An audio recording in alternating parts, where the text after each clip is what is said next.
engine running. Liftoff. We have a liftoff. Ladies and gentlemen, boys and girls, children of all ages, the Minot State Professional Communications Department proudly brings to you the Striha Sports Podcast with your host, Parker Striha. Hello and welcome back to the Striha Sports Podcast. I'm your host, Parker Striha, and on today's episode, I am going to be recapping Week 2 of the NFL season. I'm by no means a professional, but I do love talking about sports, so thank you for joining me. Like last week, and it's going to be for every week going forward when I do these, I didn't watch every single one of these games. I watched maybe one or two, maybe three full games, and then I just looked box scores and watched different things online for all these games. This isn't like real in-depth analysis. It's just stuff I've noticed, stuff that I want to talk about, stuff that I want to bring up. So it's nothing too serious. It's just kind of me talking about some of these teams and my thoughts on them. Before I get into it, I'd like to give a huge shout out.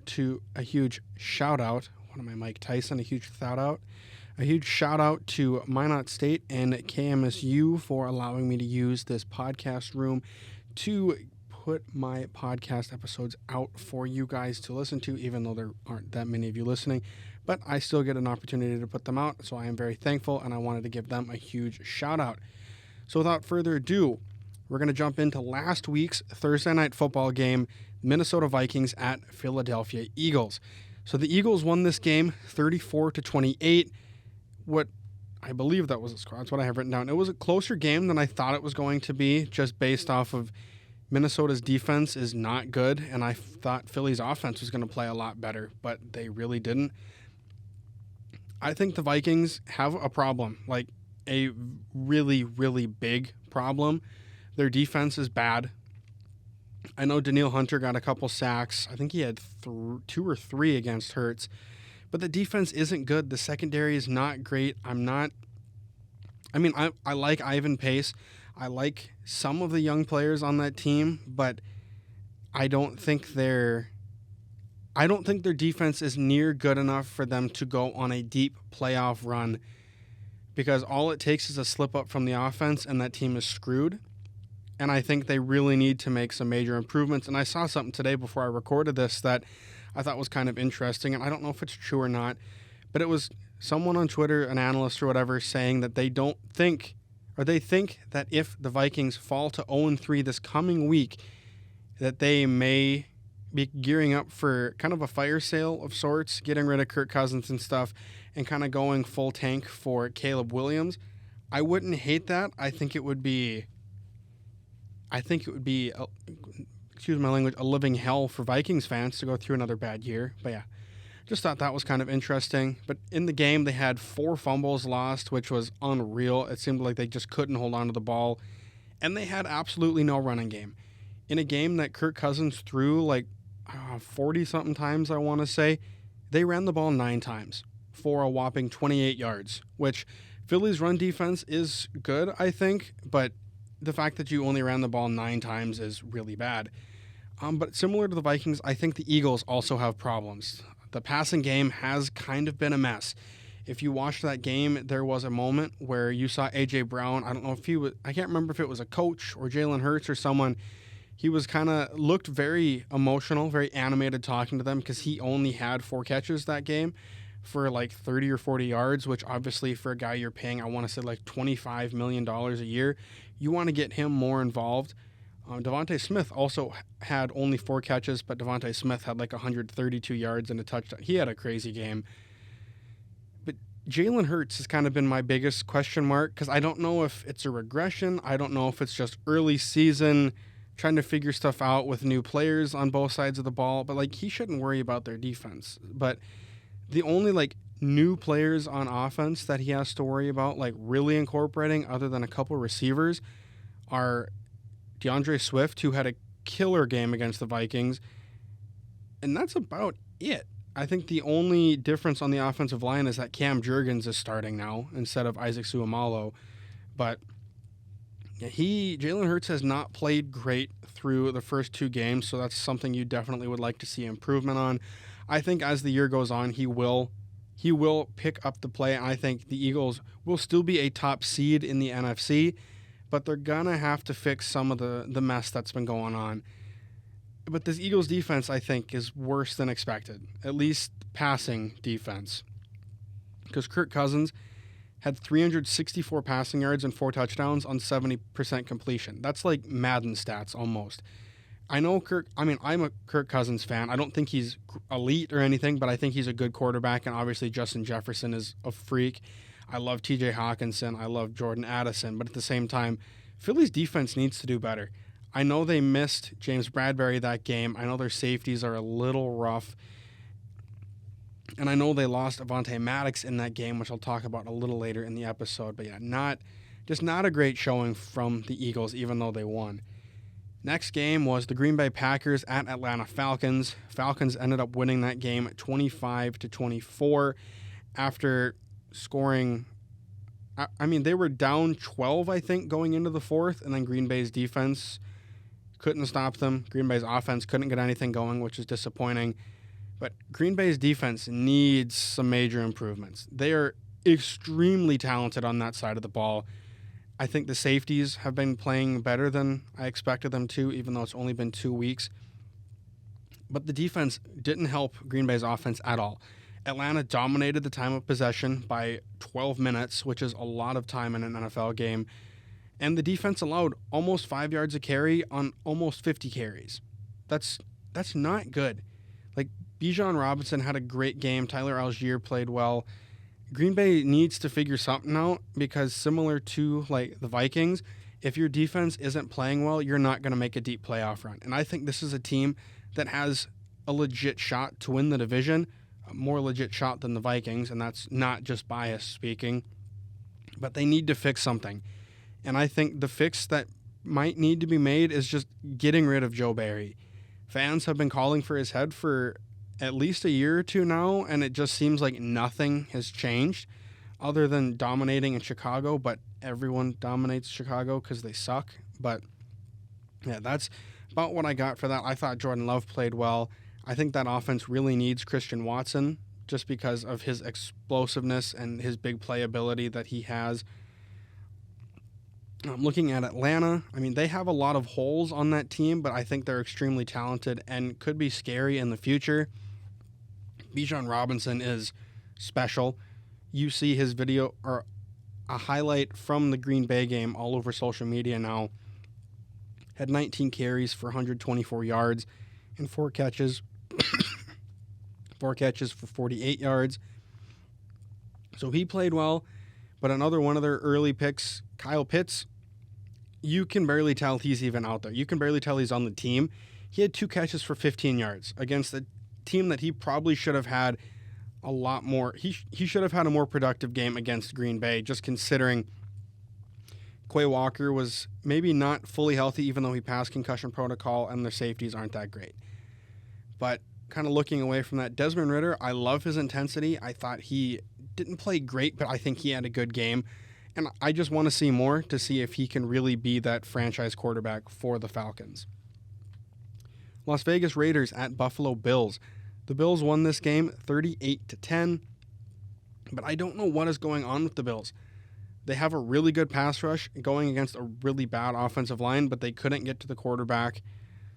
Josh Allen had a good game, definitely a bounce-back game from his horrible performance week 1 against the Jets.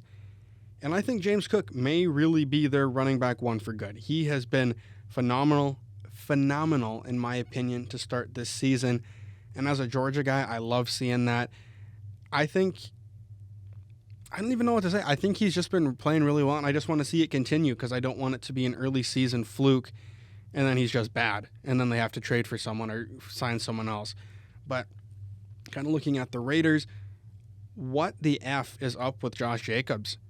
They signed him to only a 1-year deal, granted, but they got him back on a contract. In this game, he had 9 carries for -2 yards. -2 yards.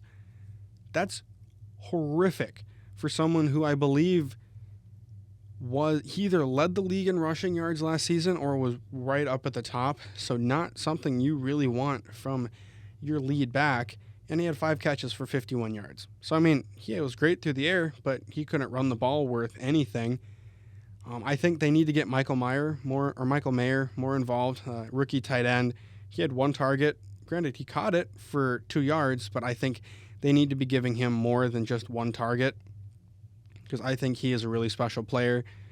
And I just want to know why Amir Abdullah had more targets than Michael Mayer, and he also had the 3rd most targets on the Raiders in that game. Doesn't make sense to me. Amir Abdullah, yeah, he's a running back. That's about all I'll say.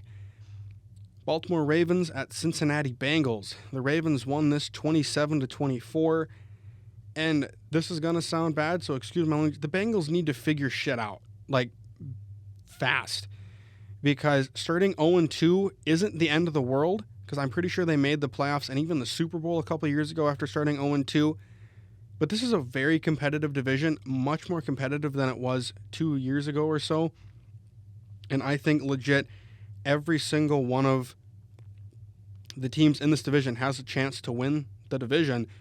But if you're going to fall behind this early, it's going to be so much harder for you to claw back. And even if you don't win the division, get a playoff spot.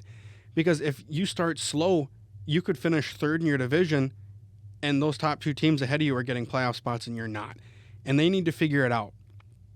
Because Joe Burrow clearly isn't 100% still, which is not great for the Bengals. They need to let him heal. But you want to win, and you have a lower shot of winning with Joe Burrow not playing. But yeah, not great for the Bengals. And if it wasn't for their special teams, Cincy would have lost that game by 12 points. Like, their offense can't get anything going, and it's really concerning. I think the Ravens, though, have a lot of potential. I love the pieces in their front 7. I think there's so many fun guys that are pass rushers. Patrick Queen, I'm not as high on, but I still like him.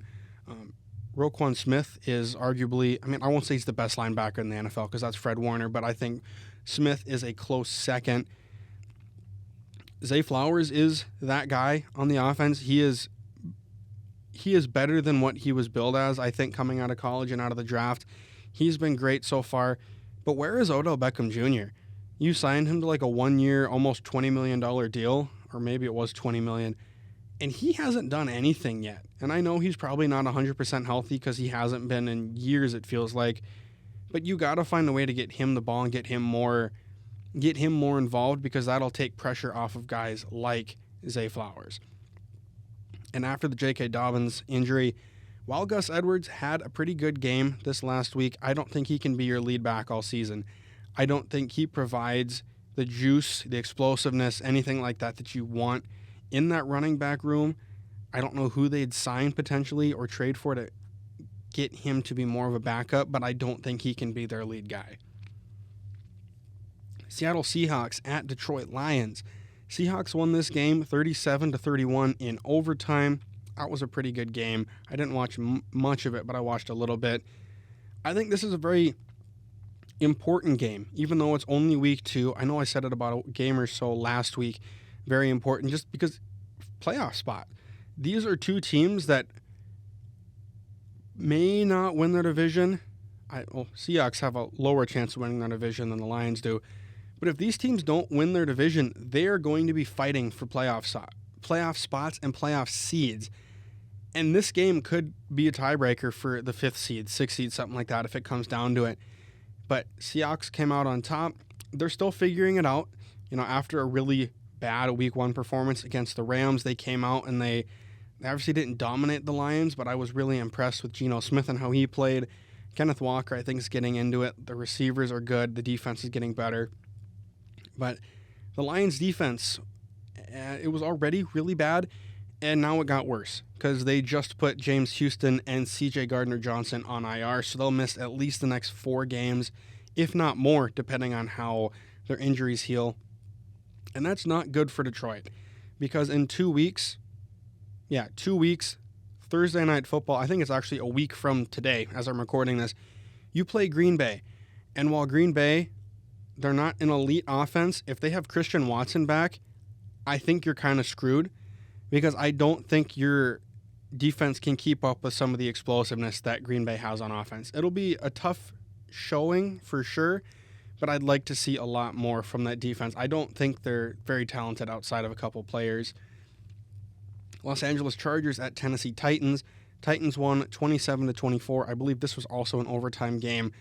I don't think the Titans are very good, but they are a gritty team. They've won 2 ugly games, and that might just be the story of their season. That might just be how it goes, and if that's how you're winning, props to you, because that could very well get you a playoff spot.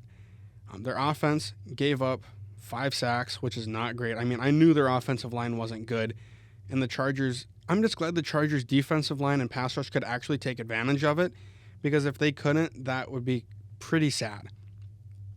But like I said, Titans are going to do just enough to win. Nothing impressive. I mean, nothing impressive so far, I should say.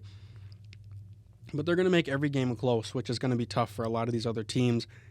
I think the Chargers need to fix something now, though.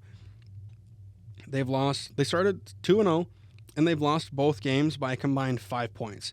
2 points week 1, 3 points this last week. So they need to figure something out, because if it comes down to it, you're going to need to win these close games, these one-score games. You don't want to be the opposite of the Vikings last year, where you lose every one-score game. Like, it's bad. I think the defense needs to do better, because you're allowing a lot of points in back-to-back weeks. Granted, I don't know who's healthy and who's not, but you'd still like to see improvement from a team with talent on that side of the ball. And that running game just isn't great without Austin Eckler. Chicago Bears at Tampa Bay Buccaneers. The Bucs won 27-17, and I think the Bucs should be favorites to win the NFC South.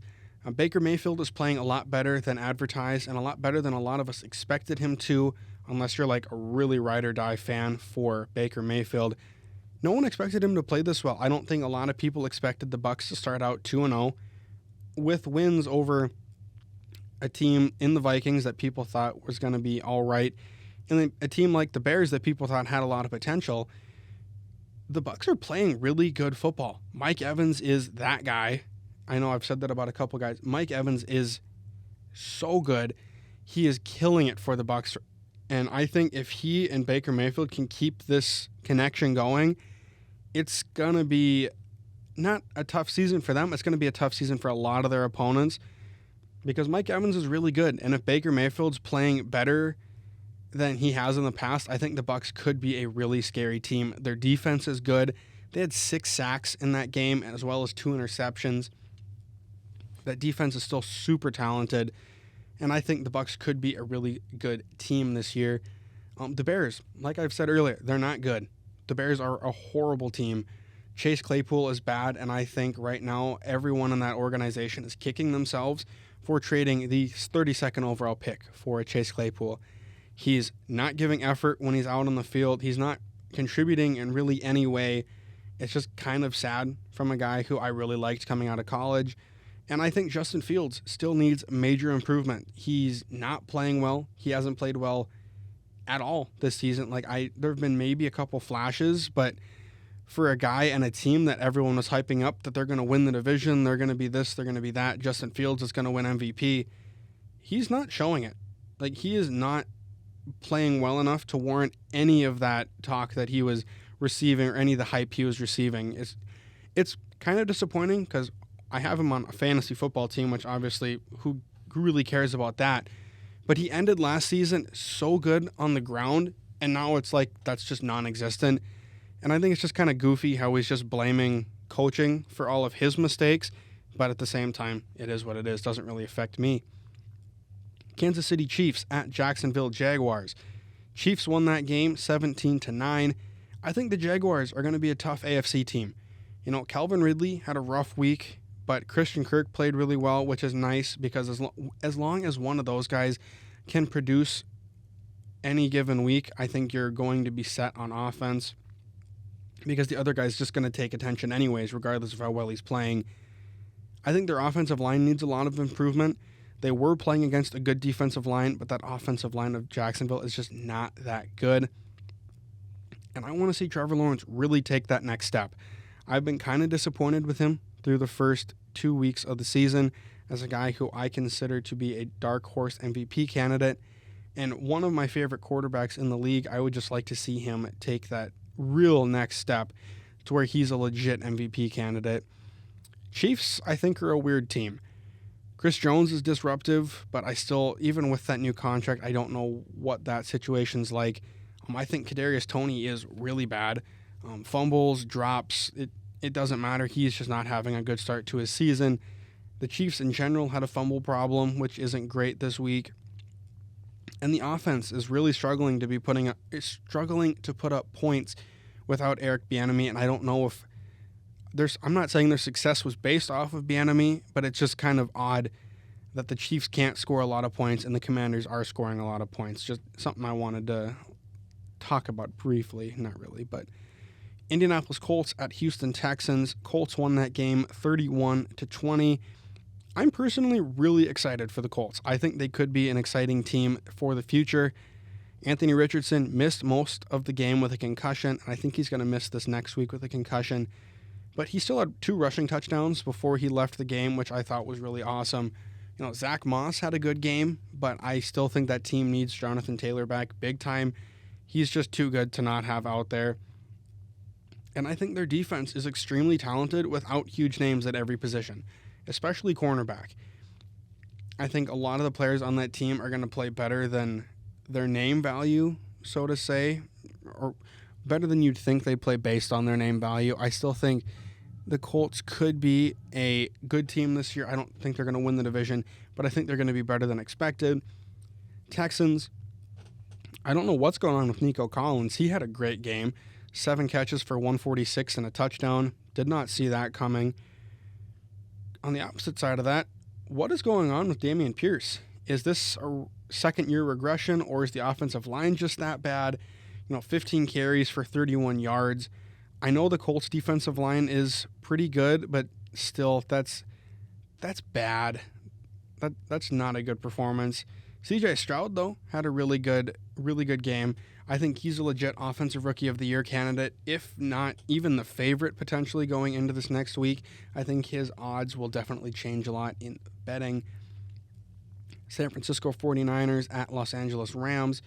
49ers won this 30-23. I don't know why the Rams are actually kind of good right now. They beat the brakes off the Seahawks, and then they had a very competitive game against the 49ers. I know it's typically kind of how divisional games go, but this Rams team is not good. They're playing good football, but they have they're really talent deficient compared to a lot of teams in even their division and just the league in general. I think Stafford could be a legit MVP candidate just based on the way he's been playing. But the thing that, this might upset some people, I don't really think Puka Nacua is that good. I think he's solely good right now, and I think he's getting so much hype right now because of volume. And I think if you look in the past, Stafford has the tendency, if he likes a guy, he is going to feed them the ball. He's responsible for arguably, I don't think it's arguable, the 2 greatest receiving seasons of all time with Calvin Johnson and Cooper Kupp.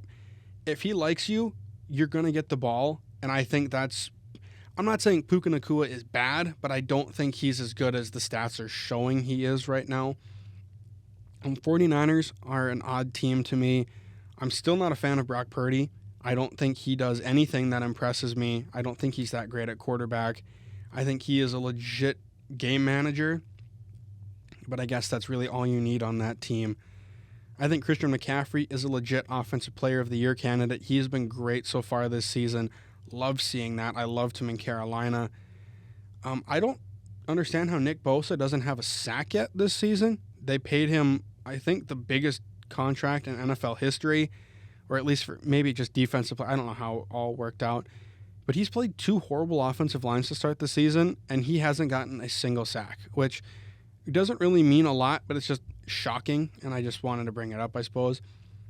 New York Giants at Arizona Cardinals. Giants won this 31-28, and I think the Giants should be worried. Whether that's fans, staff, players, whatever, I think they should be worried because they barely beat the Cardinals just a week after getting their ass kicked by the Cowboys.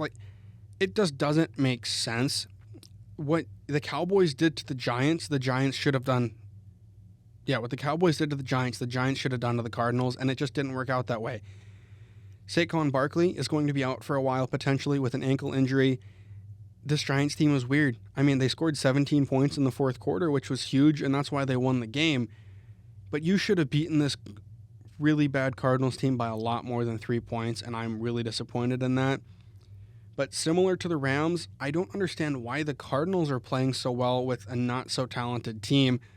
The defense had 3 sacks this week and an interception, which I thought was nice. I don't think they're going to win the division this year, but I think they could find some key pieces for their future if certain players kind of ball out and show a lot of, I don't know what the word is. If they show that they can be contributors in the future, I think that's going to be very beneficial for the Cardinals. But they have no rushing game outside of James Conner, which is something that needs to be mentioned because Josh Dobbs, I think, was their second leading rusher, and Josh Dobbs should not be your second leading rusher. That's all I got to say about that. Dallas Cowboys at New York Jets. Cowboys won 30-10, and I think the Cowboys are legit. I don't think it's their year just because it's really never their year. It doesn't matter how good they are. Their defense dominated the Jets. They had 3 sacks, 4 turnovers. The Jets couldn't do anything. I think Micah Parsons could very well be the best player in the league. I'm not going to say he is, but I think the argument could be made that he is at least 2, 3. He's up there for sure. And it was a good Dak game, which after week 1 where he did basically nothing and they still won by 40, it was good to see him actually have a good game. But the Jets, on the other hand, I think they could be screwed. I think they really could be screwed. That team, they're talented, but you're not going to win games with Zach Wilson. He's a horrible quarterback. I don't understand why they're so content with sticking with him, but at the same time, they can suck all they want because as soon as that draft pick conveys to Green Bay, it's going to be a very early second-round pick, and I have no complaints about that. Washington Commanders at Denver Broncos. Commanders won 35-33, and they're somehow now 2-0, which is also shocking. Their defense killed the Broncos despite allowing 33 points. They had 7 sacks, 2 turnovers, made Russell Wilson's life miserable.